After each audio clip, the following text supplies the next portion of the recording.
अस्सलाम वालेकुम। नई वीडियो के साथ आपकी खिदमत में हाजिर हूँ। आज की वीडियो है एक सवाल के ऊपर जो कि बहुत सारे लोगों का सवाल है कि डॉक्टर वसीम एक अजीब सा खौफ है, समझ नहीं आती कि किस चीज़ का खौफ है, लेकिन बहुत खौफजदा हो गया हूँ। मैं बड़ा बहादुर हुआ करता था, अब बहुत डर लगता है। तो खौफ के मुतल्लिक रसूल अल्लाह सल्लल्लाहु अलैहि वसल्लम की एक बड़ी प्यारी हदीस है जिसका मफहूम है कि अल्लाह ताला ने किसी भी इंसान के लिए दोनों जगहों पे खौफ नहीं रखे, यानी कि इस दुनिया में भी और आखिरत में भी। समझने वाली बात यह है कि जो इंसान ये जिंदगी अल्लाह के खौफ के साथ गुजारेगा, अल्लाह से डरेगा, उसको आखिरत के दिन कोई खौफ नहीं होगा। और जो ये जिंदगी अल्लाह के खौफ के बगैर गुजारेगा, उसको आखिरत के दिन बड़ा खौफ होगा। तो ये बड़ी एक मोटिवेशनल सी हदीस है कि जो इंसान भी खौफ को डायरेक्शन दे गया, यानी कि जैसे बच्चा नींद में डर के जागता है तो मां को पुकारता है, वैसे ही इंसान जब जिंदगी से डर के अल्लाह को पुकारे तो उसको बात समझ आ जाती है। अल्लाह के डर की एक बहुत प्यारी बात यह है कि अल्लाह का खौफ जो है ना, वो आहिस्ता आहिस्ता अल्लाह का शौक पैदा करता है।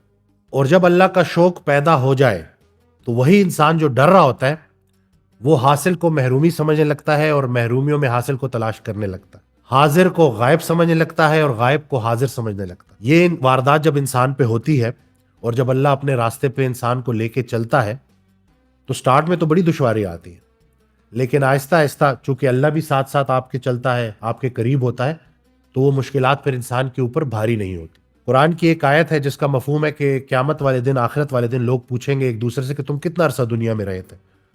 तो कोई बोलेगा कि एक दोपहर, कोई बोलेगा एक शाम, यानी कि 60-70 साल की जिंदगी, उससे जुड़ी तकालीफ, उससे जुड़े खौफ, उससे जुड़ी परेशानियां। जिस इंसान ने अल्लाह के रजा के लिए जिंदगी गुजारी तो उस दिन उस पे कोई खौफ और डर नहीं होगा। तो छोटे डर को बड़ा डर खत्म करता है। और किसी भी इंसान के लिए, मुसलमान के लिए सबसे बड़ा डर यह है कि अल्लाह नाराज ना हो जाए। और हजरत वासिफ अली वासिफ रहमतुल्लाह अलैह की बड़ी प्यारी एक बात कि इंसान का जो दिल है ना, वो आंख में आ जाता है, और जब दिल आंख में आ जाए ना तो दिल में भी आंख पैदा कर दी जाती है। वो खामोश चेहरे पढ़ना शुरू कर देता है, वो लोगों के काम आना शुरू कर देता है।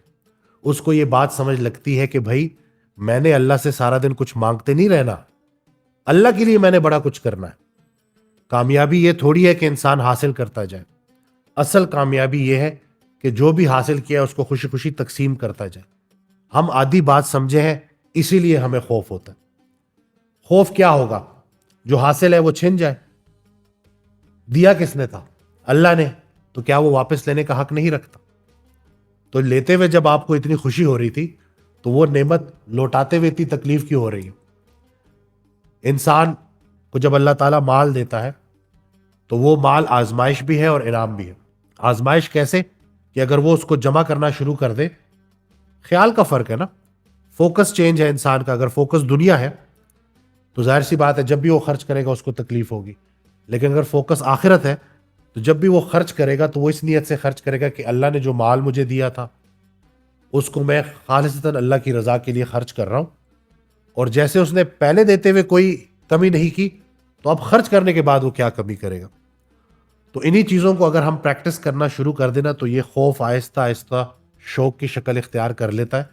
जैसे कि कुरान पाक में ही है कि जो शुहदा है उनका मुकाम अल्लाह ताला ने बयान फरमाया है, और अल्लाह माइंड करता है कि उनको मुर्दा मत कहो, वो जिंदा है और मेरी तरफ से रिस्क हासिल कर रहे हैं।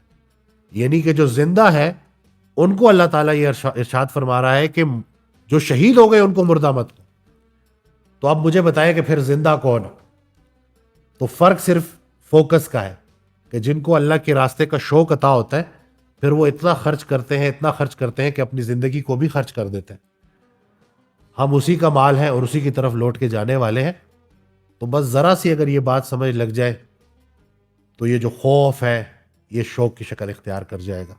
वीडियो शेयर करना ना भूलिएगा, दुआ में याद रखिएगा। अल्लाह हाफिज।